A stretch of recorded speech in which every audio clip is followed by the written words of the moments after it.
this video, we'll break down the working principles of an AC generator with a rotating magnetic field.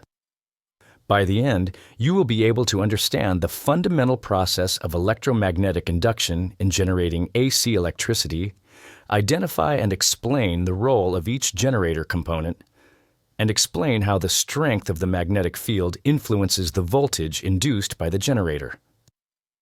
To understand how an AC generator works, let's first introduce its key components. First, we have the rotor. This is the rotating part of the generator. The rotor spins, creating the relative motion needed for electromagnetic induction to occur.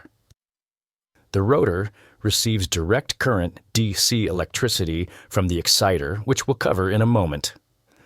This DC current flows through the rotor windings, creating a constant magnetic field about the rotor.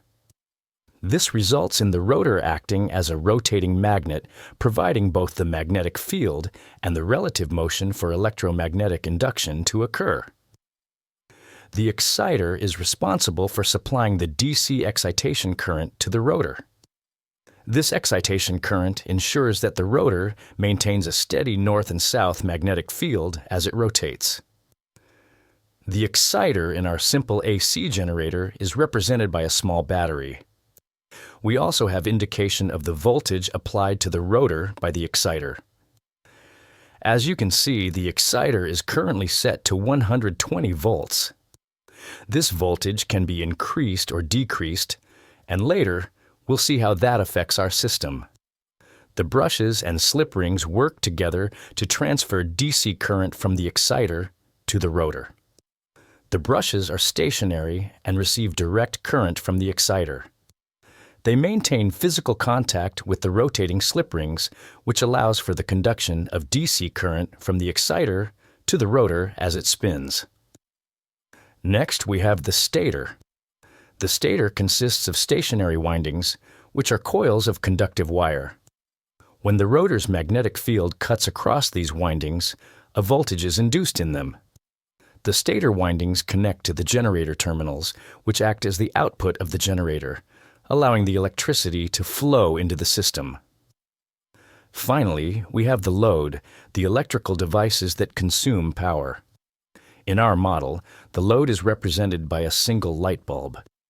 Conductors carry the generated electricity from the stator to the load, allowing power to be used where needed. Now, let's see the generator in action. The DC excitation current flows through the rotor windings, creating a magnetic field around the rotor. The side of the rotor that is connected to the positive terminal of the exciter becomes the north pole, while the side connected to the negative terminal becomes the south pole.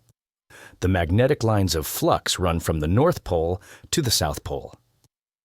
This magnetic field remains constant as long as the exciter supplies DC voltage. Now, as the rotor spins, its magnetic field sweeps past the stator windings, inducing an electric current to flow. This is the fundamental principle of electromagnetic induction.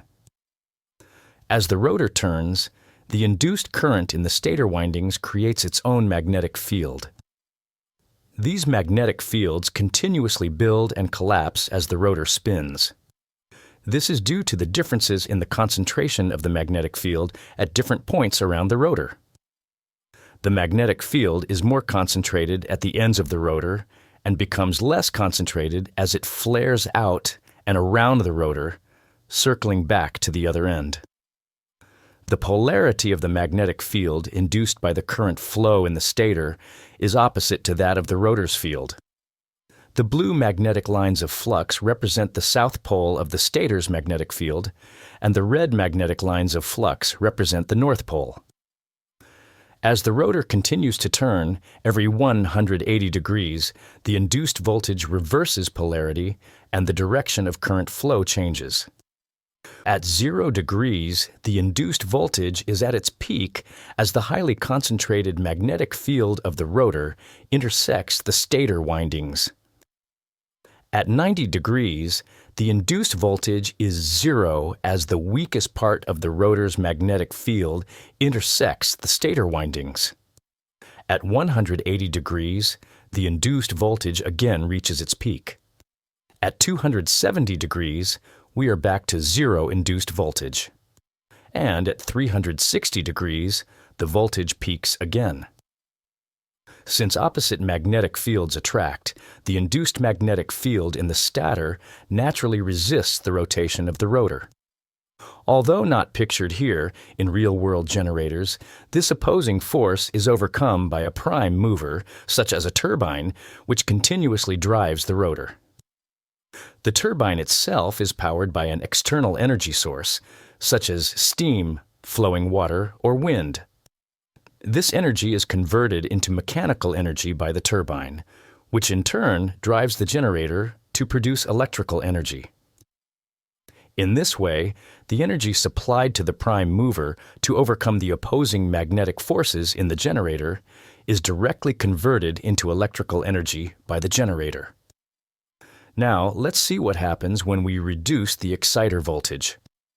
With 118 volts supplied by the exciter, we have a weaker magnetic field in the rotor, with fewer lines of magnetic flux. As such, less voltage is induced in the stator and less power is available for the load, resulting in a dim bulb. Now, let's increase the exciter voltage. With 122 volts supplied by the exciter, we have a stronger magnetic field in the rotor, with more lines of magnetic flux. As such, a higher voltage is induced in the stator, and more power is available for the load, resulting in a brightly lit bulb. That wraps up this demonstration on how AC electricity is generated using a rotating magnetic field.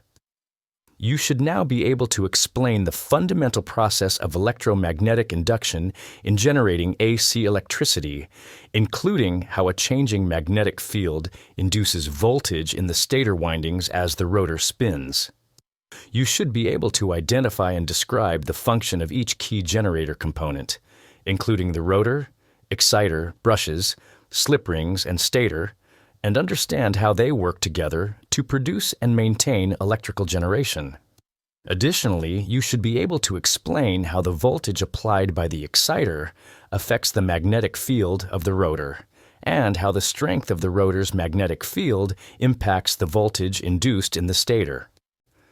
These principles are essential for understanding AC generator operation and will serve as a foundation for more advanced topics in power generation. Thanks for watching.